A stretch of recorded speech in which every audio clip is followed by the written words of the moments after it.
daily vlog කියලා මගේ YouTube channel එකට ඔයාලව සාදරයෙන් පිළිගන්නවා. මේ ඔයාලගේ කොණ්ඩේ මෙහෙම ක්‍රේක් ක්‍රේල් තියෙනවා. එහෙම තියෙනකොට හරි ලස්සනයි. මං කියන්නේ මං ලස්සනයි කියලා. ඒ වුණාට මෙහෙම කොණ්ඩේ ක්‍රේල් ක්‍රේල් තියෙන ස්වභාවික විදිහට හරිම ලස්සනයි. සමහර කට්ටිය සැලොන් වලට ගිහිල්ලා මෙහෙම ක්‍රේල් නැති කට්ටිය සමහර කට්ටිය සැලොන් වලට ගිහිල්ලා මෙහෙම ක්‍රේල් කරගන්නවා. ඒ කියන්නේ ස්වභාවික ක්‍රේල් තියෙන නම් ලස්සනයි.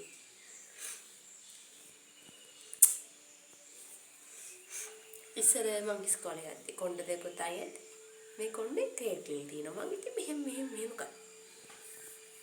තවත් තියෙනවා. එහෙම කියනකොට වීඩියෝ එකක් අමතකුණා. අද වීඩියෝ එක මොකක්ද දන්නවද? මගේ මූණේ මෙන්න මේ හරිය කුරුලෑ ටිකක් තියෙනවා. පහුගිය දවස් ටිකේ පෑවුවනේ. ඒකින්ද පහුගිය දවස් ටිකේ නෙවෙයි ඊටත් කලින්.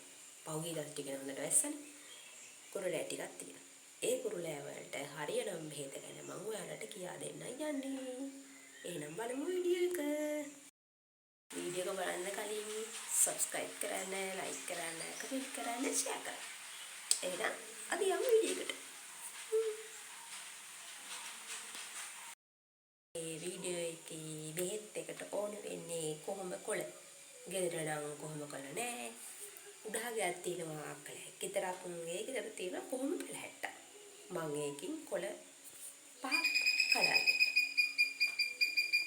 ඔන්න යාළුවනේ මම ඉතින් පටාස් ගාලා ගිහිල්ලා කොහොම කොළ ටික කඩන් ආවා. ඊට පස්සේ අපේ මේ බෙහෙතට ඕන වෙනවා. මම නම් ගත්තේ කහ. අපේ ගෙදර හිටෝලා තම්බලා වේලගත්ත කහ. ඒ ටිකක් අරගෙන කොහොම කොළ ටිකක් අරගෙන හොඳට සෝද ගන්න ඕනේ. සෝදගත්ත කොහොම කොළ ටිකයි කහ ටිකයි මම මේ වගේ චූටි මැටි මුට්ටයකට දාගන්නවා. මේ තියෙන්නේ යාළුවනේ මම බෙහෙත් සම්බද මගේ චූටි මැටි මුට්ටිය. මේකට තින් කහ ටිකයි කොහොම ටිකයි දාලා වතුර දින්ජකුත් දාලා හොඳට තම්බ ගන්න තමයි තියෙන්නේ.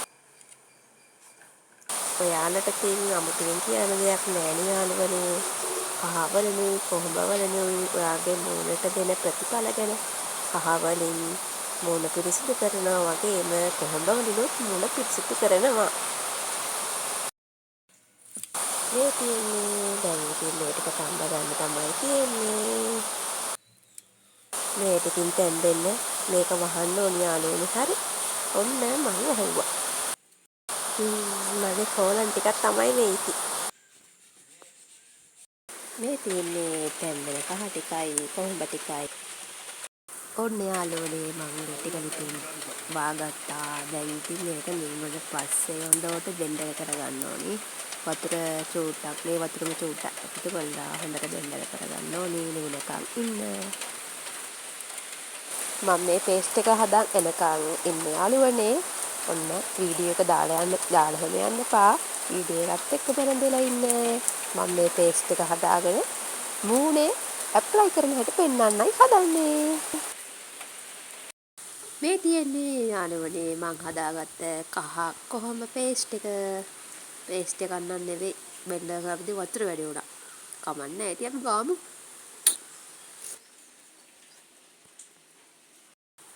ඔන්න දැන් අපි මේක ගන්න යන්නේ. ඔන්න කොණ්ඩේ මූණට වැටෙනවා ඉදි කරන්න දෙයක් නැහැ නේ කපන්නේ. දැන් අපි ගාමු.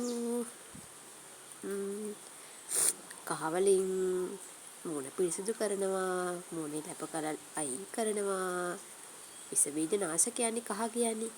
කොහොමත් එහෙමයි යාළුවනේ. කොහොඹ වලිනුත් විස බීජ අයින් කරනවා. මූණ පිරිසිදු කරනවා. ගොඩාක් ප්‍රතිඵල අපිට මූණට ලබා ගන්න පුළුවන් කහවලුයි කොහොඹවලුයි. ඔයාලත් මේ සත්කාරය සතියකට තුන් වතාවක් විතර පාවිච්චි කරලා බලන්න වෙනස වටහා ගන්න පුළුවන් වෙයි. මේ ආකාරයට යාළුවනේ පේස්ට් එක අපේ මූණේ ඇප්ලයි කරන්න පුළුවන්. වැඩිපුර කුරුලෑ තියෙන තැන්වල මගේ ළඟුන්නතර මෙන්න මෙතනයි නහයේ පොඩි බිබිලි වගේක් තියෙනවා. විශේෂයෙන් උන්නාලේ තියෙනවා කුරුලෑ මම ඔයාලට කිව්වනේ. හොඳට පේස්ට් එක මූණේ ඇප්ලයි කරගන්න පුළුවන්. ඊට පස්සේ විනාඩි 10ක් විතර ගියාට පස්සේ ඔයාලට පුළුවන් පිරිසිදු ජලයෙන් සෝදා හරින්න. යාළුවනේ ඔයාලා ඔයාගේ මූණට, හමට, කොණ්ඩෙට යම්කිසි සත්කාරයක් කරනවා නම් ස්වභාවික දේ විතරක් කරන්න. ඒ ස්වභාවික දේ ඔයාලගේ ලස්සන හැමදාම රැක ගන්න පුළුවන්. ඊළඟ වීඩියෝ එකකින් යාළුවනේ මම ඔයාලට කියා දෙන්නේ හාල් වලින් මූණට කරන ස්ක්‍රබ් එකක් ගැන. ඒ කියන්නේ යාළුවනේ අනිවාර්යෙන් මේ වීඩියෝ එක බලන්න ඕනේ ඔයාලා. ඊට කලින් ඉතින් channel එක subscribe කරලා තියාගන්න අමතක කරන්න එපා. බය නැතෝ ඔයාලට මේ කහ කොහොම සත්කාරය කරන්න පුළුවන්. ඒ සත්කාරය කරාට පස්සේ ඔයාලගේ මූණේ පිරිසිදු කරගන්න පුළුවන්, කුරුලෑ නැති කරගන්න පුළුවන්. ඒ වගේ වාසිදායක ගොඩාක් දේවල් කහ කොහොම පේස්ට් එකෙන් තියෙනවා. ඔන්න දැන් ඒක මම මූණේ ගාගෙන ඉවරයි. අනිත් එක අත් දෙකෙත් ගාගත්තා. එහෙනම් යාළුවනේ අදට වීඩියෝ එක ඉවරයි. මගේ channel එක වැදගත් channel එකක් කියලා හිතෙනවා නම් යාළුවන්ට share කරන්න අමතක කරන්න එපා. ඔයාලට bye.